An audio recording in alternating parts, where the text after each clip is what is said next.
अब आते फोर्स होता क्या है। फोर्स का एक परफेक्टली एग्जांपल समझते हैं, जैसे कि a grass roller initially at rest pulled begin to move. एक ग्रास रोलर जो है वो जब कुछ भी नहीं हो रहा था, वो स्टेट ऑफ क्या था, स्टेट ऑफ रेस्ट पे था। लेकिन जैसे उसको पुल किया गया तो वो चेंज अपना स्टेट किया, चेंज क्या स्टेट किया, रेस्ट से वो मोशन में आ गया।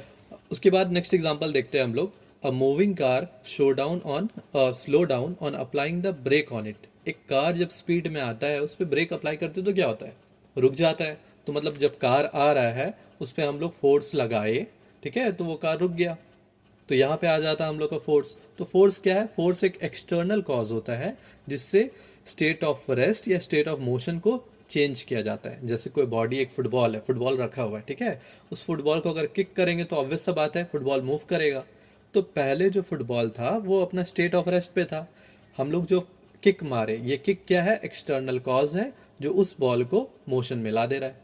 तो फोर्स ये होता है, फोर्स एक एक्सटर्नल कॉज होता है जो अपना स्टेट को चेंज करता है, शेप को चेंज करता है। इसका प्रॉपर डेफिनेशन अगर देखते हैं तो ये है, force is that cause which change the state of a body, either the state of a rest और the state of a motion, और इट चेंज द साइज और शेप ऑफ अ बॉडी।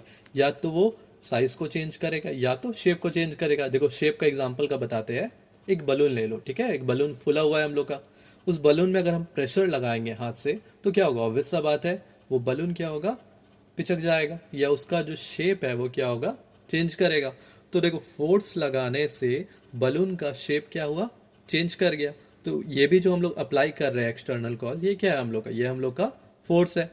उसके बाद आता है हम लोग का शेप, साइज। साइज क्या होता है, वैसे बलून का हम लोग ले लेते हैं, जब हम लोग प्रेस करेंगे उस पर फोर्स लगाएंगे उसका साइज क्या होगा, चेंज करेगा। उसका शेप भी क्या होगा हम लोग का, चेंज करेगा। तो फोर्स क्या होता है, फोर्स एक एक्सटर्नल कॉज होता है जो चेंज ऑफ स्टेट करता है, रेस्ट और मोशन, या चेंज ऑफ साइज और shape of a body. A force does not change the mass of a body. मतलब एक फोर्स की वजह से किसी बॉडी का मास चेंज करेगा नहीं। We cannot see a force, however we can see और feel the effect of force. हम लोग फोर्स को देख तो सकते नहीं, जैसे हम किक कर रहे हैं तो हमको दिख रहा है क्या फोर्स क्या लग रहा है, नहीं दिख रहा है। लेकिन हम लोग उस फोर्स को फील कर सकते हैं। The force is expressed by stating the both in magnitude and direction. देखो मैग्नीट्यूड और डायरेक्शन दोनों चीज़ बताना पड़ता है, ठीक है। मैग्नीट्यूड मतलब होता है क्या है, उसका वैल्यू। जैसे कि हम लोग दुकान में जाते 1 kg आलू लेते हैं तो वहाँ पे केजी क्या है, एक यूनिट आ रहा है हम लोग का, एक डायमेंशन आ रहा है। वैसे ही क्या है, फोर्स का एक मैग्नीट्यूड होगा, मैग्नीट्यूड मतलब उसका वैल्यू है। जैसे कि 5 न्यूटन, 10 न्यूटन। और इसका डायरेक्शन भी होगा, क्योंकि मेरे को पता है अगर हम फोर्स नॉर्थ डायरेक्शन में लगाएंगे तो नॉर्थ की तरफ बॉडी जाएगा। ऐसा तो होगा नहीं ना, हम नॉर्थ पे फोर्स लगा रहे हैं, बॉडी ईस्ट पे जा रहा है, ऐसा तो पॉसिबल नहीं है। तो जिस डायरेक्शन में हम लोग फोर्स लगाते हैं उस डायरेक्शन में क्या होता है, कोई बॉडी मूव करता है। तो force is expressed by स्टेटिंग both in magnitude and direction. मतलब इसका मैग्नीट्यूड भी होगा और इसका डायरेक्शन भी होगा। एक पॉइंट बताते हैं एक्स्ट्रा, जिसको बोलते हैं हम लोग वेक्टर क्वांटिटी, ठीक है। वेक्टर क्वांटिटी वैसा क्वांटिटी होता है जिसका मैग्नीट्यूड भी होता है और जिसका डायरेक्शन भी होता है, ठीक है। तो फोर्स एक याद रखना वेक्टर क्वांटिटी है। मे भी तुम लोग का बुक में लिखा होगा या नहीं लिखा होगा, लेकिन याद रखो हायर क्लासेस में यही होता है। दो टाइप का क्वांटिटी होता है, एक होता है हम लोग का स्केलर क्वांटिटी, दूसरा होता है हम लोग का वेक्टर क्वांटिटी। तो ये जो फोर्स है, फोर्स क्या है हम लोग का, वेक्टर क्वांटिटी। वेक्टर क्वांटिटी मतलब जिसका डायरेक्शन होता है और जिसका मैग्नीट्यूड, मतलब दोनों चीज होता है। अब force is represented by arrow. देखो एरो इसलिए दिया जाता है, कभी भी देखना अगर हम फोर्स लिख रहे हैं ना तो 5 न्यूटन और ऊपर में जो होगा ना एक एरो देंगे छोटा। जो एरो होता है ये डायरेक्शन रिप्रेजेंट करता है, इसलिए इसमें एरो डाला जाता है। तो 5 न्यूटन लिखे, ऊपर में एक एरो डालेंगे। ये था सारा फोर्स का हम लोग का डेफिनेशन वाइज, ठीक है। अब फोर्स का यूनिट देखते हैं क्या है। फोर्स का यूनिट क्या होगा, फोर्स का यूनिट होता है न्यूटन। द ऐसा unit of the force is Newton. The symbol for the Newton क्या होता है, हम लोग का कैपिटल एन से रिप्रेजेंट करते हैं न्यूटन को। ये न्यूटन जो आया ये कहाँ से आया, ये आया था हम लोग का आइजक न्यूटन थे ना।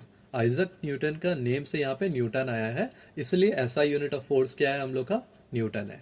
1 newton is defined as a force which when applied on a moving body of a mass क्या 1 kg in the direction of its motion increase the speed by 1 meter per second in 1 second। ये था हम लोग का definition of 1 Newton. देखो फिर से सुनो, 1 newton is defined as a force. 1 newton क्या एक फोर्स है विच when applied on a moving object of mass क्या है 1 kg है in the direction of motion increase the speed by 1 meter per second in 1 second। मतलब 1 Newton, देखो 1 Newton को proper अगर हिंदी में समझाते हैं, ठीक है, तो फोर्स क्या होता है हम लोग का, मास इंटू एक्सेलरेशन होता है। अब मास का यूनिट क्या होता है, 1 kg, और एक्सेलरेशन का यूनिट क्या होता है, 1 मीटर पर सेकेंड स्क्वायर, ठीक है। तो जब दोनों मल्टीप्लाई होगा तो हम लोग क्या बोल सकते हैं, जब एक 1 kg का बॉडी में अगर उसका जो हम लोग का स्पीड हो रहा है वो क्या है, 1 मीटर पर सेकेंड, तो ये क्या होगा हम लोग का फोर्स, क्या होता है हम लोग का फोर्स, क्या होगा, 1 न्यूटन होगा हम लोग का। We have read that our earth attract the body toward it, जितना हम लोग का अर्थ जो है, जितना भी बॉडी है उसको क्या करता है, अट्रैक्ट करता है अपने तरफ। The force of attraction exerted on a body by the earth is called the weight of a body. ये जो फोर्स लग रहा है ना, जो अट्रैक्ट कर रहा है, इस फोर्स को बोलते हैं वेट।